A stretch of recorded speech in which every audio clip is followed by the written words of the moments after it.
In every relationship, we put up either a bridge or a wall. Now, this isn't necessarily conscious. It's not like we walk into the room and we're like, Jane is here, I must put up wall. Oh, Tom is there, I can put up a bridge. But what ends up happening is subconsciously, again, remember, your brain has one job, and that is to keep you safe, to keep you alive, to allow you to survive and to thrive. And so your brain is looking around and the social environment in the workplace, on the job, in your family, and in every relationship, and saying, do I feel safe here? Like, am I accepted? Am I celebrated? Am I valued in this environment? Are people actually going to offer me just a little bit of respect? And of course, when you feel that, then you're able to operate at your best. Your brain is able to go out of a threat state and into a state where it feels peaceful and calm.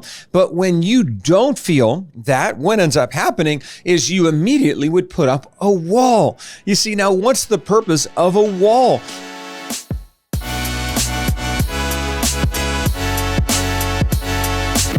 Hi, everybody. I'm so grateful that you've decided to take a couple of moments to tune into this video where we're going to be spending some time looking at the neuroscience of change. And I really want to frame that around the idea of creating safety first. Now, we all know that right now we are in a change-rich environment. And what I mean by that is on a massive, unprecedented global scale, we are seeing change happen in every single country in the world. We're seeing change in every generation. We're seeing change in demographics. We're seeing change in what people want. We're seeing change in where people are going. We're seeing massive changes in the economy. We're seeing changes in family structure, and all of us are absolutely seeing change when it comes to business and career and employment. And so who I want to speak to today is those organizational leaders who are out there. Maybe you're a manager, maybe you're a supervisor, maybe you're a director of HR, maybe you're an entrepreneur, maybe you're a CEO, and you're thinking about navigating change in the context of your organization and how you can create an environment that allows for change to occur in a brain-friendly way. You see, there's an ancient saying, and it's something like this: I cannot tame the wind, but I can always turn my sails. And so what that means is maybe you're that organizational leader, maybe you're that director of HR, and you're trying to figure out, how can I lead my team through change? Maybe you're a mom or a dad in a family, and you're trying to help your family go through change. Maybe you're in a relationship where you're going through massive moments of transition and change. And so you're the person that I want to talk to here today to give you absolute wisdom and insight for navigating change in a way that really works. And so, I think that for a lot of us, we kind of start from the perspective that change is hard. And that's absolutely true. I mean, change is probably the most difficult thing that we're going to experience. When people are asked to list and look back on the 5 or 10 most traumatic moments in their life, it's amazing how times of change always make that list of their top 5 or top 10 most traumatic moments, because change actually takes us from that place of routine, that place of stability, and that place of safety, and it puts everything on the table. And when everything's on the table, we don't know exactly where it's all going to end up. And so when I've been working with leaders over the last several decades, one of the things that I've encouraged them to do is to use what I call a neuroscience lens when it comes to helping their people navigate change. Again, I can't change the environment necessarily. I can't change the situation. I can't tame the wind. But can I turn my sails in such a way that I can walk through this change and not lose my mind, or lose my team, or lose my focus, or lose my calm, lose my cool along the way?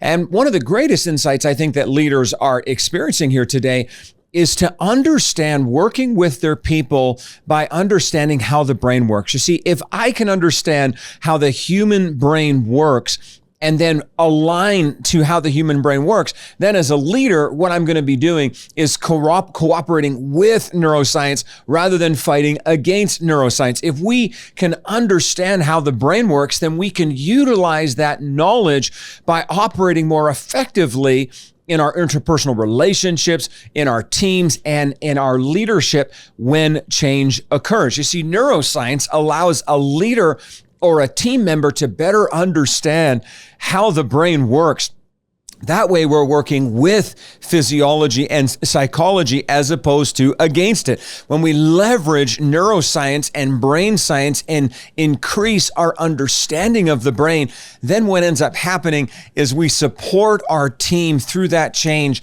in a way that really, really makes sense. And so our focus here today is this idea of safety first. You see, the best leaders and the best teams create brain-friendly environments. And when you create a brain-friendly environment, what ends up happening is you see massive levels of engagement increase. You see massive levels of heart and passion increase. But when people's brain isn't able to operate at its best, then of course, what you're going to notice is that change gets resisted every single time. So I want to break down for you here today what I call some brain basics. And this is really, really important. The first brain basic is this, that neuroscientists tell us that 5 times per second, our brain is unconsciously scanning the social environment.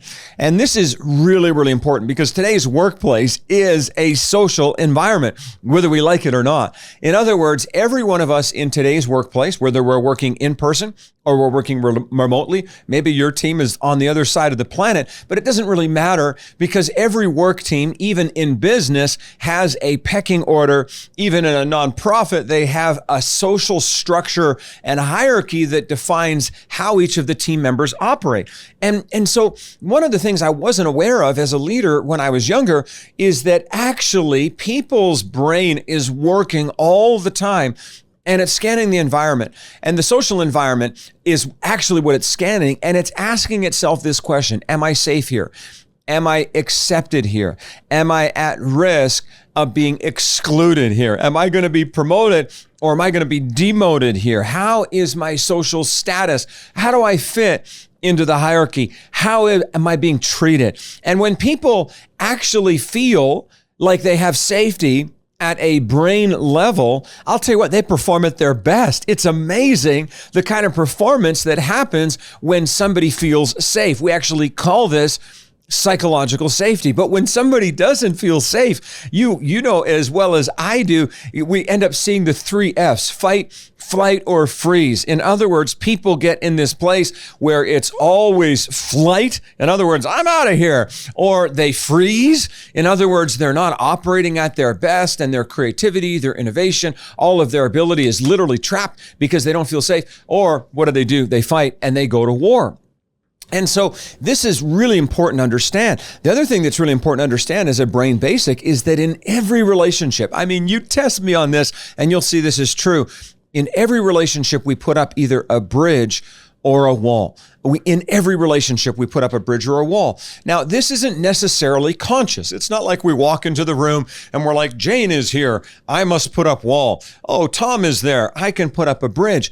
But what ends up happening is subconsciously, again, remember, your brain has one job, and that is to keep you safe, to keep you alive, to allow you to survive and to thrive. And so your brain is looking around and the social environment in the workplace, on the job, in your family, literally in every relationship, and saying, do I feel safe here? Like, am I accepted? Am I celebrated? Am I valued in this environment? Are people actually going to offer me just a little bit of respect? And of course, when you feel that, then you're able to operate at your best. Your brain is able to go out of a threat state and into a state where it feels peaceful and calm. But when you don't feel that, what ends up happening is you immediately would put up a wall. You see, now what's the purpose of a wall? It's really important that we understand this. Psychologically, the purpose of a wall is not to exclude. I know we think that, build the wall. It's kind of like, let's exclude everybody, but that's actually not what's happening psychologically, because excluding is offensive. In other words, it's an offense posture. It's, I'm going to exclude you, and so I'm going to push you away. I'm going to go on the offense here. But what's actually happening when people put up a wall is it's a defensive posture. I don't feel safe, therefore I need to not go on the offense here, but I'm going to go on the defense, and I'm going to put up a wall, because the purpose of a wall is to protect, not so much to exclude. Now, it may get to a place where we're using our walls to exclude when that level of safety is extreme. But I'll tell you what, in the initial stages, it's actually, I don't feel safe. I need to put up a wall and I need to withdraw so that I don't get damaged here. Now, what you got to understand is that this is all happening subconsciously in the moment. You just walked into a room. It's not like you did all these calculations with your brain at a conscious level, but your brain has this radar where it's kind of telling you, okay, this person's safe, this person isn't. Now, let's just be honest. Not every person's brain radar is operating correctly. And that's really important. I mean, literally, your radar isn't as reliable maybe as you think it is. In other words, there are some people that may be very safe for you that you don't think are safe for you. Your radar might be telling you they're not safe for you. And then there are all kinds of other people that actually long-term aren't safe for you or healthy for you, but maybe your brain is telling you they are. And that's because oftentimes the pain of our past and the trauma that we've experienced and the difficulties in past relationships, we all have a tendency, don't we, to bring them into our current relationships. And the problem is a lot of us haven't yet figured out the difference between safety and comfort. And so what ends up happening is you bring into your current relationship all that past relationship history. Maybe you're 20 years old, maybe you're 25, maybe you're 50, and now you got 50 years, 5 decades of relationship history that you're bringing into a relationship with somebody that you just met 5 seconds ago. And for a lot of us, we don't yet have the mental toolkit that's developed to really understand, okay, really, this person might be making me feel uncomfortable, but maybe that's okay because I need to get out of my comfort zone in order to grow. But other times, friends, it's actually very accurate. And that lack of safety that you feel is causing you then to put up that wall so that you're in a defensive posture. You see, here's the principle. Nothing positive or transformational happens until people feel safe. And so when people feel safe, what happens, they take the wall down and they replace it with a bridge, because the wall is to protect. The bridge is to connect.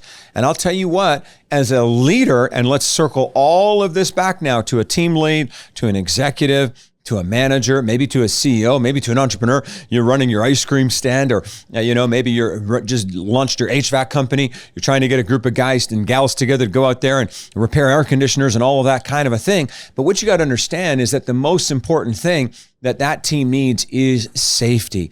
You know what? Robin Williams, dearly beloved and sadly passed, he said, I used to think the worst thing in life was to end up all alone.